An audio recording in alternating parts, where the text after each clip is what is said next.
Welcome back students. PYQ discussion സീരീസിന്റെ part 4ലേക്ക് എല്ലാവർക്കും സ്വാഗതം. ഇന്നത്തെ നമ്മുടെ ഡിസ്കഷൻ ക്വസ്റ്റ്യൻ നമ്പർ 31 to 40 ആണ്. എന്തായാലും ക്വസ്റ്റ്യനിലേക്ക് പോവാം. ആദ്യത്തെ ക്വസ്റ്റ്യൻ കെമിക്കൽ കൈനറ്റിക്സുമായി ബന്ധപ്പെട്ടിട്ടുള്ള ക്വസ്റ്റ്യൻ ആണ്. 3 എലമെന്ററി സ്റ്റെപ്പുകൾ നിങ്ങൾക്ക് തന്നിട്ടുണ്ട്. എന്നിട്ട് നിങ്ങളോട് ചോദിച്ചിരിക്കുന്നത് choose the correct differential rate law for the reaction. ഒരു റിയാക്ഷനും തന്നിട്ടുണ്ട്. സോ നമുക്ക് ആദ്യമായിട്ടൊന്ന് നോക്കാം. A is an equilibrium with 2B. A is an equilibrium with 2B എന്നാണ് ആദ്യത്തെ റിയാക്ഷൻ, ആദ്യത്തെ എലമെന്ററി സ്റ്റെപ്പ്. അതായത് കെ ഇക്വിലിബ്രിയം എങ്ങനെ എഴുതാം? നമുക്ക് B² A എന്ന് നമുക്ക് എഴുതാം, അല്ലെ? അതേപോലെ ഇവിടെ B+2C gives എന്ത്? E എന്നുണ്ട്. E എന്തായി കൺവേർട്ട് ആവുന്നു? F ആയിട്ട് കുറച്ച് കൺവേർട്ട് ആവുന്നുണ്ട്. സോ സ്റ്റഡി സ്റ്റേറ്റ് അപ്രോക്സിമേഷൻ വഴി നമുക്ക് ഇങ്ങനെ ഈനെ എഴുതാം. സ്റ്റഡി സ്റ്റേറ്റ് അപ്രോക്സിമേഷൻ വഴി DE/dt is equal to K1 into B C² minus K2E എന്ന് എഴുതാം, റൈറ്റ്? അതേപോലെ തന്നെ ഈ DE/dt എന്തായിരിക്കും? is equal to 0 എന്ന് എഴുതിയാൽ അപ്പൊ നമുക്ക് എന്ത് എഴുതാം? K1 B C² is equal to K2E എന്ന് നമുക്ക് എഴുതാം. K2E എന്ന് നമുക്ക് എഴുതാം.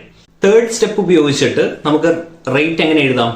Rate is equal to that is dF/dt എങ്ങനെ എഴുതാം? dF/dt is equal to K3 into E എന്ന് നമുക്ക് എഴുതാം, അല്ലെ? K3 into E. ഈ ഓൾറെഡി കോൺസെൻട്രേഷൻ E നമ്മൾ ഓൾറെഡി കണ്ടതാണ്. ഇവിടെ എഴുതി നമുക്ക് എഴുതാം. E എങ്ങനെ എഴുതാം? നമുക്ക് K1/K2 concentration of B C² എന്ന് നമുക്ക് എഴുതാം. ഇതിനെ നമുക്കൊരു പുതിയൊരു കോൺസ്റ്റന്റ് ആക്കിയിട്ട് K എന്ന് ചുമ്മാ വിളിക്കാം. അങ്ങനെയാണെങ്കിൽ എന്തെഴുതാം? Concentration of EA K3 into K E എന്തായിരിക്കും?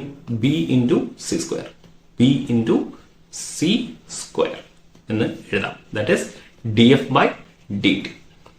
അടുത്തത് ഈ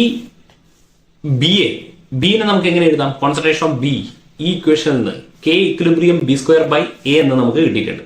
K ഇക്വിലിബ്രിയം എന്നുള്ളത് എന്താണ്? B²/A എന്ന് നമുക്ക് കിട്ടിയിട്ടുണ്ട്. സോ കോൺസെൻട്രേഷൻ ഓഫ് B എങ്ങനെ എഴുതാം? നമുക്ക് K ഇക്വിലിബ്രിയം ഇൻറ്റു A⁻² എന്ന് നമുക്ക് എഴുതാം. അതിവിടെ സബ്സ്റ്റിറ്റ്യൂട്ട് ചെയ്താൽ നമുക്ക് എന്ത് കിട്ടും? സോ എല്ലാ കോൺസ്റ്റന്റും കൂടെ മൾട്ടിപ്ലൈ ചെയ്തിട്ട് പുതിയൊരു കോൺസ്റ്റന്റ് ആയിട്ടും അതിനെ ഞാൻ എന്ത് വിളിക്കുന്നു? K എന്ന് വിളിക്കുന്നു.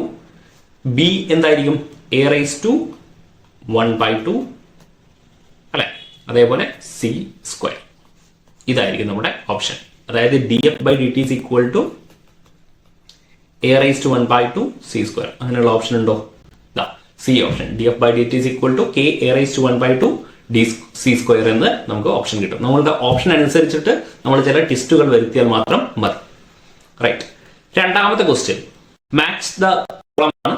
കോളം A വിത്ത് എന്താണ്? കോളം B ആണ്. ക്യാംഫർ, വാട്ട് ഈസ് ക്യാംഫർ എന്നുള്ളത് നമുക്കറിയണം. ക്യാംഫറിനെ നമുക്ക് അറിയാവുന്നതാണ്. ഒപ്റ്റിക്കലി ആക്റ്റീവ് ആണോ അല്ലെങ്കിൽ ഇനാക്റ്റീവ് ആണോ? ഓഫ് കോഴ്സ് ക്യാംഫർ എന്താണ്? ഒപ്റ്റിക്കലി ആക്റ്റീവ് ആണ്. ക്യാംഫറിന്റെ സ്ട്രക്ചർ ഞാൻ കാണിച്ചു തരാം. ഇതാണ് camphor. So this is the camphor. ക്യാംഫറിന്റെ സ്ട്രക്ചർ ഒക്കെ എന്തായാലും നമ്മൾ അറിഞ്ഞിരിക്കണം. സ്റ്റീരിയോ കെമിസ്ട്രി ഒക്കെ പറയുമ്പോൾ നമ്മൾ പറഞ്ഞതാണ്. സോ ഇതെന്താണ്? ഒപ്റ്റിക്കലി ആക്റ്റീവ് ആയിട്ടുള്ള ഒരു കോമ്പൗണ്ട് ആണ് എന്ത്? ക്യാംഫർ എന്ന് പറയുന്നത്, റൈറ്റ്? പിന്നീട് നിങ്ങൾക്ക് ഒരു കാര്യം കൂടെ അറിയണം. ആൽഫ-പിനീനിൽ ഒരു എന്തുണ്ട്? Contains A cyclobutane ring. നോക്കൂ, ഇതാണ് ആൽഫ-പിനീനിന്റെ സ്ട്രക്ചർ. ഒരു സൈക്ലോബ്യൂട്ടൈൻ റിംഗ് ഇതിന്റെ സ്ട്രക്ചറിൽ എന്ത് നമുക്ക് കാണാൻ പറ്റും? സൈക്ലോബ്യൂട്ടൈൻ. സോ ഇതാണ് ഒരു കാര്യം നിങ്ങൾക്ക് അറിഞ്ഞിരിക്കേണ്ടത്. എല്ലാ കാര്യവും നിങ്ങൾക്ക് അറിയണമെന്നില്ല. എന്നാൽ ക്യുനീൻ എന്താണ്? ആന്റി മലേറിയൽ ഡ്രഗ് ആണ്. Anti malarial drug. ഇത്രയും ഓപ്ഷൻ അറിയാമെങ്കിൽ പിന്നെ പെപ്പവരിൻ എന്ന് പറയുന്ന ഒരു കോമ്പൗണ്ട് ഉണ്ട്. ഇതിൽ ഒരു സ്റ്റീരിയോ സെന്റർ പോലും ഇല്ല. അതുകൊണ്ട് തന്നെ ഇവരെന്തായിരിക്കും? ഒപ്റ്റിക്കലി എന്തായിരിക്കും? ഇനാക്റ്റീവ് ആയിരിക്കും. ഒപ്റ്റിക്കലി ഇനാക്റ്റീവ് ആയിരിക്കും, റൈറ്റ്? പക്ഷേ ഇതൊക്കെ സ്ട്രക്ചർ അറിയണമെന്നില്ല. എന്തായാലും നമുക്ക് അറിയുന്നത് വെച്ച് നോക്കാം. A എന്താണ്? A1 ആണ്. A1 ആയിട്ടുള്ളത് എയും സിയും ഉണ്ട്. അതേപോലെ തന്നെ B എന്താണ്? B അറിയത്തില്ല. C എന്താണ്? C2 ആണ്. C2. D എന്താണ്? 3 ആണ്. അപ്പൊ എന്തായിരിക്കും ഓപ്ഷൻ? ഓപ്ഷൻ എ ആയിരിക്കും. 32 എന്താണ്? Option A. 32 option A. പിന്നീട് free radical can easily be determined by. Free radical എങ്ങനെ ഡിറ്റർമൈൻ ചെയ്യാം എന്നുള്ളതാണ്. നോക്കൂ, IR ഉം UV ഒക്കെ തന്നിട്ടുണ്ട്, NMR ഒക്കെ തന്നിട്ടുണ്ട്. IR ഉം NMR ഉം എന്താണ്? മോളിക്യൂളിന്റെ സ്ട്രക്ചർ കണ്ടുപിടിക്കാനാണ്. സ്ട്രക്ചർ ഡിറ്റർമൈൻ ചെയ്യാനാണ് എന്ത് ഉപയോഗിക്കുന്നത്? IR ഉം NMR ഒക്കെ യൂസ് ചെയ്യുന്നത്. റൈറ്റ്. അതേപോലെ IR ഒക്കെ നിങ്ങൾക്ക് അറിയാം, ഫങ്ഷണൽ ഗ്രൂപ്പ് അല്ലെ, 3500 OH ഗ്രൂപ്പ് ഉണ്ട് എന്നുള്ളതൊക്കെ നമുക്ക് അറിയാവുന്ന കാര്യമാണ്. ഇനി UV എന്തിനാണ് ഉപയോഗിക്കുന്നത്? ഒരു കെമിക്കൽ സബ്സ്റ്റൻസ് എത്രത്തോളം ലൈറ്റ് അബ്സോർബ് ചെയ്തിട്ടുണ്ട് എന്ന് മനസ്സിലാക്കാൻ വേണ്ടിയിട്ടാണ്. എന്ത്? ലൈറ്റ് അബ്സോർബ് ചെയ്തിട്ടുള്ളതാണ്. Light absorbed, how much light is absorbed എന്ന് മനസ്സിലാക്കുന്നതാണ് എന്ത്? UV spectroscopy. അത് പക്ഷേ ESR എന്താണ്? Free radical. എന്താണ്? ഫ്രീ റാഡിക്കലിനെ ഡിറ്റർമൈൻ ചെയ്യാനാണ് എന്ത്? ESR, EPR ഒക്കെ നമ്മൾ പറഞ്ഞിട്ടുള്ള കാര്യമാണ്. ഫ്രീ റാഡിക്കൽസിനെ ഡിറ്റർമൈൻ ചെയ്യാനാണ് എന്ത്? ESR യൂസ് ചെയ്യുന്നത്. സോ ഓപ്ഷൻ എന്തായിരിക്കും? 33 ഓപ്ഷൻ D ആയിരിക്കും. അടുത്ത ചോദ്യം, നെഫ്ലോക്സെറ്റിക് എഫക്ട് എന്തുമായി റിലേറ്റ് ചെയ്തിരിക്കുന്നു എന്നുള്ളതാണ്. വളരെ സിമ്പിൾ ആയിട്ടുള്ള സ്ട്രേറ്റ് ഫോർവേഡ് ക്വസ്റ്റ്യൻ ആണ്. എന്താണ്? മെറ്റലും ലിഗാൻഡും കോവാലന്റ് ഇന്ററാക്ഷൻ വരുമ്പോൾ D ഓർബിറ്റൽസിന് എന്തുണ്ടാവും? ലോബ്സിന് എന്തുണ്ടാവും? എക്സ്പാൻഷൻ ഉണ്ടാവും. അതിനെയാണ് നമ്മൾ നെഫ്ലോക്സെറ്റിക് എഫക്ട് എന്ന് വിളിച്ചിരിക്കുന്നത്. സോ എന്തായിരിക്കും? ഓപ്ഷൻ C ആയിരിക്കും. Covalent interaction between metal and ligand. ഇവിടെ എഴുതിയിട്ടുണ്ട്, the extension of lobes in the D orbitals, that is expansion of d electron charge cloud during the formation of metal ion is known as what? Nephloxetic effect. നോക്കൂ, ഇതാണ് D orbital. ഇതിന് എന്തുണ്ടാവും? Expansion ഉണ്ടാവും. എപ്പോ? മെറ്റലും ലിഗാൻഡും coordinate bond form ചെയ്യും. 34 എന്തായിരിക്കും? C. അടുത്തത് 35. Characteristic of കെമിസോപ്ഷൻ ആണ്. കെമിസോപ്ഷനും ഫിസിസോപ്ഷന്റെയും ക്യാരക്ടറിസ്റ്റിക്സ് ഒക്കെ നമ്മൾ വളരെ ഡീറ്റെയിൽ ആയി കവർ ചെയ്ത ടോപ്പിക്സുകളാണ് കെമിസോപ്ഷനും ഫിസിസോപ്ഷനും. ഓക്കെ, ഫിസിസോപ്ഷനും എല്ലാം കൃത്യമായി അറിഞ്ഞിരിക്കണം. എൻതാൽപ്പി ഓഫ് അഡ്സോപ്ഷൻ കെമിസോപ്ഷൻ കൂടുതലാണ്, ഫിസിസോപ്ഷന് കുറവാണ്. Adsorption cannot be occur at high temperature, which is wrong അല്ലെ. ഹയർ ടെമ്പറേച്ചറിലാണ് കാര്യങ്ങൾ നടക്കുക. പിന്നെ അഡ്സോപ്ഷൻ ലെഡ് ടു മോണോലെയർ. കെമിസോപ്ഷന് മോണോലെയർ തന്നെയാണ്. ഫിസിസോപ്ഷൻ ആണെങ്കിൽ മൾട്ടി ലെയർ ആയിരിക്കും. അഡ്സോപ്ഷൻ ഇസ് ഇറിവേഴ്സിബിൾ ആണ്. ഫിസിസോപ്ഷൻ ആണെങ്കിൽ എന്തായിരിക്കും? റിവേഴ്സിബിൾ. നോക്കൂ, temperature low, high, reversible, irreversible, എല്ലാ കാര്യങ്ങളും multi layered, single layered, van der Waal force, chemical bonds, എല്ലാ കാര്യങ്ങളും നിങ്ങൾക്ക് ഇവിടെ ഒന്ന് ജസ്റ്റ് നോക്കി പോവാം. Right. Next question, match the column A with column B. Again നമ്മൾ എന്താണോ അറിയുന്നത് ആ ഒരു കാര്യങ്ങൾ നോക്കിക്കാണും, എന്നിട്ട് നമ്മൾ ഓപ്ഷൻസ് നോക്കിയിട്ട് ചെയ്യാൻ പറ്റും. എല്ലാ ഓപ്ഷൻസ് നിങ്ങൾക്ക് വേണമെങ്കിൽ അറിയണം എന്നില്ല. ഓക്കെ, അപ്പൊ നിങ്ങൾക്ക് അറിയാവുന്ന രണ്ട് കാര്യങ്ങളാണ് ടോപ്പ് ഡൗൺ സിന്തസിസും ബോട്ടം അപ്പ് സിന്തസിസും. എന്താണ് ബോട്ടം അപ്പ് സിന്തസിസ്? താഴെ നിന്ന് മുകളിലോട്ട് ബിൽഡ് ചെയ്ത് കൊണ്ടുവരുന്നത് അല്ലെ. Self assembly of atoms or molecules. Self assembly of atoms or molecules by some interaction. അതിനെയാണ് എന്ത് വിളിക്കുന്നത്? ബോട്ടം അപ്പ് സിന്തസിസ് മെത്തേഡ് എന്ന് പറയുന്നത്. സോ D എന്താണ്? 1. D1. നോക്കൂ, D1 എന്ന് കിട്ടുമ്പോൾ തന്നെ നമുക്ക് രണ്ട് ഓപ്ഷനേ ഉള്ളൂ. ഏതാണ്? എയും സിയും. ഇനി ടോപ്പ് ഡൗൺ സിന്തസിസ് എന്താണ്? ബൾക്ക് ആയിട്ടുള്ള ഒരാളെ കട്ട് ചെയ്തുകൊണ്ട് ചെറിയ ചെറിയ പാർട്ടിക്കിൾസ് ആക്കി മാറ്റുന്നതാണ് എന്ത്? Top down synthesis. അപ്പൊ അതെന്താണ്? C എന്താണ്? 3. Vaporisation of metal using plasmas or high energy beam. അപ്പൊ C എന്താണ്? 3. അപ്പൊ തന്നെ നമുക്ക് മനസ്സിലായി അതെന്താണ്? ഓപ്ഷൻ C ആണ് എന്നുള്ളത് നമുക്ക് മനസ്സിലായി. അതേപോലെ തന്നെ ദ വേപ്പർ ഡെപ്പോസിഷൻ ടെക്നിക് എവിടെയാണ് യൂസ് ചെയ്യുന്നത് എന്നാണ്. Conversion of silane to films of amorphous semiconductor silicon. അതാണ് എന്ത്? B എന്താണ്? 4 ആണ്. B 4 ആണ്. അതേപോലെ തന്നെ സോൾജൽ പ്രോസസ് ലോ ടെമ്പറേച്ചർ എവിടെയാണെന്ന്. A controlled hydrolysis of tetraethyl silicate in aqueous alcohol. അത് എന്തിന് എക്സാമ്പിൾ ആണ്? ദ സോൾജൽ പ്രോസസ്സിന്. സോ A എന്തായിരിക്കും? 2. സോ നമ്മുടെ ഓപ്ഷൻ എന്ത് വരും? ഓപ്ഷൻ C എന്ന് വരും. റൈറ്റ്. അടുത്തത് വളരെ ഇമ്പോർട്ടന്റ് ആയിട്ടുള്ള ഡ്രഗ് കെമിസ്ട്രിയിൽ നമ്മൾ വളരെ ഡീറ്റെയിൽ ആയിട്ട് പറഞ്ഞിട്ടുള്ള കാര്യമാണ്. The magnitude of response of agonist in the presence of antagonist will depend on the relative affinity of receptor for the antagonist and agonist. ഒരു സ്റ്റേറ്റ്മെന്റ് ആണ്. The concentration at which an antagonist drug exerted half its maximum effect is known as. എന്താണ്? Correct definition ആണ് അല്ലെ. IC50. IC എന്താണ്? IC50 അല്ലെ. IC50 എന്ന് പറഞ്ഞാൽ എന്താണ്? Half maximal. എന്താണ്?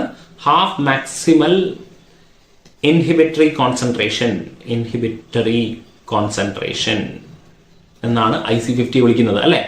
ഒരു എത്ര ഡ്രഗ് വേണം, how much drug is needed, how much drug is needed, drug is needed to inhibit എത്ര, ഒരു ബയോളജിക്കൽ പ്രോസസ്സിന്റെ 50% ഇൻഹിബിറ്റ് ചെയ്യാൻ എത്രത്തോളം ഡ്രഗ് ആവശ്യമുണ്ടോ അതിനെ, ആ കോൺസെൻട്രേഷനെയാണ് എന്ത് വിളിക്കുന്നത്, ഹാഫ് മാക്സിമൽ ഇൻഹിബിറ്ററി കോൺസെൻട്രേഷൻ എന്ന് വിളിക്കുന്നത് IC50. അതേപോലെ LD50 എന്താണെന്നും IG50 എന്താണെന്നും ഒക്കെ നമ്മൾ പറഞ്ഞിട്ടുള്ള കാര്യമാണ്, റൈറ്റ്. സോ ഇതിന്റെയൊക്കെ ഡയറക്റ്റ് ആണ്, ഡ്രഗ് കെമിസ്ട്രി ഒന്നും ഒരിക്കലും വിട്ടുപോകരുത്, പ്രിപ്പയർ ചെയ്തിട്ട് തന്നെ പോവുക. Next question, titration of oxalic acid 5C2O4 2- അല്ലെ, against potassium permanganate. So obviously എന്താണ്, ആസിഡിന്റെ പ്രസൻസ് ആണ്, എന്തായിരിക്കും, പൊട്ടാഷ്യം പെർമാംഗനേറ്റ്. അപ്പൊ എന്തായിരിക്കും, KMnO4, potassium permanganate. The reaction is slow at the beginning. As the titration proceeds, the reaction speeds up. Which are the following reason for this observation? എന്താണ് ഇവിടെ എന്ത് produce ചെയ്യും, MnSO4 manganese sulphate produce ചെയ്യും. അതേപോലെ എന്തുണ്ടാവും, carbon dye oxide ഒക്കെ produce ചെയ്യും. ഈ മാംഗനീസ് സൾഫേറ്റ് Mn2+ എന്ത് ചെയ്യും, ഒരു കാറ്റലിസ്റ്റ് ആയിട്ട് ആക്ട് ചെയ്യും. എന്നിട്ട് ഇവരുടെ റിഡക്ഷൻ എന്ത് ചെയ്യും, ഫേവർ ചെയ്യും.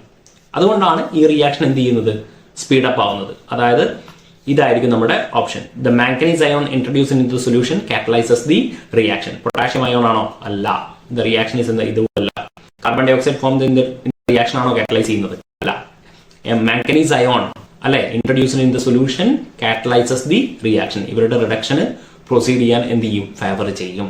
സോ ഓപ്ഷൻ എന്താണ്, C. 38 എന്താണ്, C. ഈക്വേഷൻ എങ്ങനെ അറിയാമെന്നുള്ളത് റിഡോക്സ് റിയാക്ഷൻ ആണ്. ഇത് എഴുതുന്നതൊക്കെ നമുക്ക് കൃത്യമായിട്ട് അറിയാവുന്ന കാര്യമാണ്. 38 എന്താണ്, C. Now 39, drugs are classified in different ways. Again match the column ആണ്. നോക്കാം, നമുക്ക് അറിയാവുന്ന ഒരു കാര്യമുണ്ട്, ലെവോഡോപ്പ അല്ലെ. ലെവോഡോപ്പ എന്ന് പറയുന്നത് പാർക്കിൻസൺ മോട്ടോർ ഡിസീസസിന്റെ ഫസ്റ്റ് ലൈൻ ഡ്രഗ് ആണ് അല്ലെ, ഫസ്റ്റ് ലൈൻ ഡ്രഗ് ആണ്. ഇതൊക്കെ നമ്മൾ അറിയുന്ന കാര്യമാണ്. അപ്പോൾ അത് ആദ്യം നമുക്ക് അറിയാവുന്ന കാര്യത്തിനെ എന്ത് ചെയ്യുക, നമ്മൾ മാച്ച് ചെയ്യുക. 3 എന്തായിരിക്കും, D3 വരുന്നത് ഏതാണ്, അപ്പൊ തന്നെ നമുക്ക് ആൻസർ കിട്ടി. ഓക്കെ, ഇങ്ങനെയായിരിക്കും അവർ ചോദിക്കുക. നമുക്ക് വളരെ അറിയാവുന്ന ഒരു കാര്യം നമുക്ക് എപ്പോഴും അവർ തന്നിട്ടുണ്ടാവും. പിന്നെ സൈക്കോട്രോപിക് ഡ്രഗ്സ് എന്താണ്, ഫിസിയോളജിക്കൽ ക്ലാസിഫിക്കേഷൻ ആണ് അല്ലെ. C എന്താണ്, 4. അഗെയിൻ C എന്താണ്, 4. ഇതൊന്നും തന്നെ ഇല്ല, D3. അതേപോലെ തന്നെ ബേസ്ഡ് ഓൺ കെമിക്കൽ സ്ട്രക്ചർ എന്തായിരിക്കും, പെപ്റ്റൈഡ്സ് ആയിരിക്കും. ബേസ്ഡ് ഓൺ കെമിക്കൽ സ്ട്രക്ചർ എന്തായിരിക്കും, പെപ്റ്റൈഡ്സ് ആയിരിക്കും. ബേസ്ഡ് ഓൺ ഫാർമക്കോളജിക്കൽ ആക്ഷൻ എന്തായിരിക്കും, ഡൈയൂററ്റിക്സ് അല്ലെ. വാട്ടറിനെ റിമൂവ് ചെയ്യാനുള്ള ഡ്രഗ്സ് ആണ് എന്ത്, ഡൈയൂററ്റിക്സ്. സോ ഓപ്ഷൻ എന്ത് വരും, നമ്മുടെ 39 D എന്ന് വരും. And last question of this session, a cermet is a composite material of, എന്തായിരിക്കും, സെറമൈറ്റ് എന്ന് പറഞ്ഞാൽ എന്താണ്, സെറാമിക്കിന്റെയും